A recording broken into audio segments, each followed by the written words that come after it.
അടുത്തല്ലോ ഉണ്ണി ചാടി മറഞ്ഞല്ലോ. എടാ നാളെ എന്താ പ്രത്യേകത? നാളെ ഞായറാഴ്ചയല്ലേ? എടാ ലൊട്ടെ നാളെ തിരുവോണം. ഓണൊക്കെ ആയില്ലേ? ഓണായിട്ട് എന്തൊക്കെ പരിപാടി? കുറച്ച് വെറൈറ്റി ആക്കിയാലോ? എടാ എന്ത് വെറൈറ്റി? കറുപ്പ് ഷർട്ട്, വെള്ളമുണ്ട്, സദ്യ, പായസം, അമ്പലം. നല്ല വെറൈറ്റി അല്ലേ? ഒടുക്കത്തെ വെറൈറ്റി. ഇതൊരാരും ഇങ്ങനത്തെ ഓണ കാശുണ്ടാവില്ല. എടാ പൊട്ട, ഇതൊക്കെ എല്ലാരും ചെയ്യുന്ന തന്നെയല്ലേ?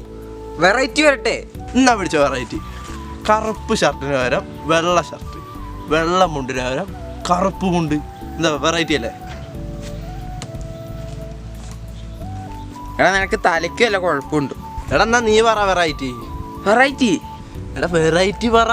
വെറൈറ്റി എടാ ഇതുവരെ ആരും കാണാത്ത വെറൈറ്റി പറ. വെറൈറ്റി. എടാ ഓണത്തിന് വാങ്ങാൻ നെയ്യില്ലാത്തത് കൊണ്ടല്ല നിന്റെ വീട്ടുകാരിങ്ങനെ വളർത്തുന്നത് നിന്നെ. ടോ ടോ നാളെ രാവിലെ എല്ലാരും ക്ലബിലോട്ട് വാ, നമുക്ക് അവിടെ തീരുമാനിക്കാം. നാളെ രാവിലെയോ? ഞാനില്ലടാ. ഞാനുമില്ല. അതെന്താ? ഞാൻ വൈകുന്നേരം അമ്മ വീട്ടിൽ പോവും. അവിടെ ഓണം. ഞാൻ എൻ്റെ മാമൻ്റെ വീട്ടിൽ പോവാ. എടാ അപ്പൊ ഞാൻ ഒറ്റയ്ക്കോ?